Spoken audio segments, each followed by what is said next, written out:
Hello friends, एक बार फिर आ गया हूं एक बहुत ही मजेदार और इंफॉर्मेटिव टॉपिक लेकर। क्यों? क्योंकि आजकल सोशल मीडिया में आपने देखा है एक लड़ाई सी चल रही है H3N2 लैब टेस्टिंग को लेकर। कुछ लोगों का कहना है antibody testing is more superior, far superior than antigenic testing. एक स्कूल ऑफ थॉट है, वो कहती है नहीं, antigenic testing is more important, more precise than antibody testing. तो आज मैं इस प्लेटफॉर्म किडोकेयर से आप लोगों को क्लियर मैसेज देना चाहता हूं कि actually antibody testing, antigenic testing क्या है एंड किसे हमें मानना चाहिए। तो देखें, एंटीजन का मतलब होता है कोई भी फॉरेन मटेरियल जो आपके बॉडी का नहीं है, वो आपके बॉडी में एंट्री करती है एंड एंट्री करने के बाद आपके अंदर ये जो इम्यून रिस्पॉन्स होता है, ये बी सेल्स होते हैं, ये आपको एंटीबॉडीज प्रोड्यूस करते हैं एंड ये एंटीबॉडीज आपके एंटीजन के खिलाफ लड़ाई करता है।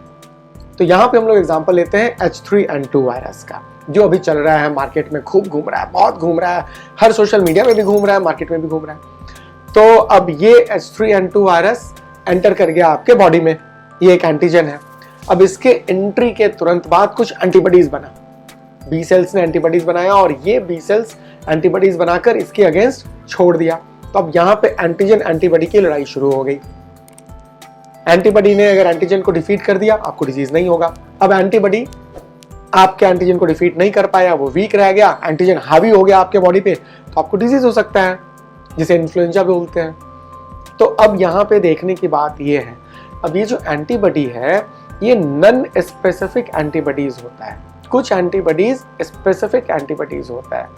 फॉर एग्जाम्पल, सपोज आपको कभी चिकन पॉक्स का इन्फेक्शन हुआ था, तो चिकन पॉक्स के अगेंस्ट जो एंटीबॉडीज बन रहा था वो एक तरह का स्पेसिफिक एंटीबॉडीज होता है एंड वो मेमोरी सेल्स में चला जाता है, ताकि जब कभी आगे भी आपको चिकन पॉक्स का इन्फेक्शन आपके बॉडी पे आए, वैरिसेला वायरस आए, तो वो जो मेमोरी सेल्स वाला एंटीबॉडीज है वो इसके खिलाफ काम करे एंड चिकन पॉक्स को मार गिराए।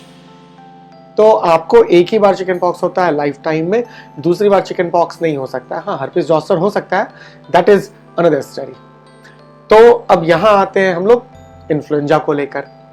तो सीजनल इन्फ्लुएंजा हर आए दिन होते रहता है, गर्मियों में भी होता है, सर्दियों में भी होता है, बारिश में भी होता है, हमेशा होता रहता है ये इन्फ्लुएंजा वायरस। तो जब कभी इन्फ्लुएंजा वायरस आपके बॉडी को अटैक करेगा, इसके अगेंस्ट कुछ एंटीबॉडीज बन जाएगा। अब ये एंटीबॉडीज भी होता नॉन स्पेसिफिक है। अब ये बन तो गया, आपके बॉडी में सर्कुलेट करना शुरू कर देता है, कुछ दिन तक ये रहता है, रहने के बाद फिर धीरे धीरे धीरे निकल जाता है आपके सर्कुलेशन से। तो अब आप यहाँ इमेजिन करें अपने बॉडी की कंडीशन को लें। अब आ गया आपके ऊपर H3N2, इसका अटैक हुआ आपके बॉडी पे, इसके अगेंस्ट कुछ एंटीबॉडीज बन गया। तो ये भी जो एंटीबॉडीज है ये भी एक तरह का नॉन स्पेसिफिक ही एंटीबॉडीज है। तो आप जाओगे टेस्ट कराने के लिए, एंटीबॉडी टेस्ट कराने के लिए, माना जब यहाँ पे H3N2 का अटैक हुआ है आपके बॉडी पे, तो इसका एंटीबॉडी पॉजिटिव आ जाएगा, क्योंकि अभी तो अटैक हुआ है, अभी तो एंटीबॉडी आना ही था। लेकिन अगर अटैक नहीं भी होता तो भी जो पुराना कभी सीजनल इन्फ्लुएंजा वायरस था उसके अगेंस्ट में जो एंटीबॉडीज बना है आपके बॉडी में, वो भी थोड़ा ना थोड़ा तो घूम ही रहा है सर्कुलेशन में, वो एंटीबॉडी भी डिटेक्ट हो जाएगा, पॉजिटिव हो जाएगा।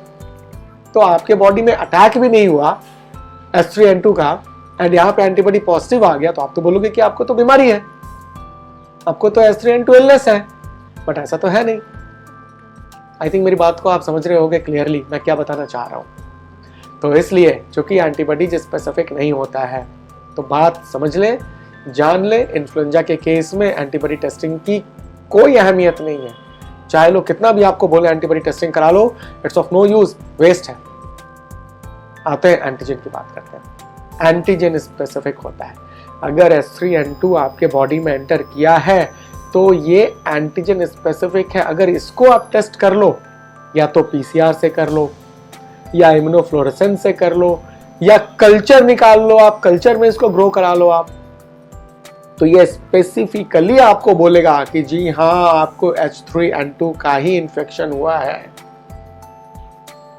तो मेरा मकसद बस इतना ही था, आपको बताना, इस बात को क्लियर करना कि जहां तक इन्फ्लुएंजा टाइप ए की बातें हैं, एंटीजन से रिलेटेड जितनी भी टेस्टिंग है ये आप करा सकते हैं, एंटीबॉडी से रिलेटेड टेस्टिंग ना कराएं, वो वेस्ट है।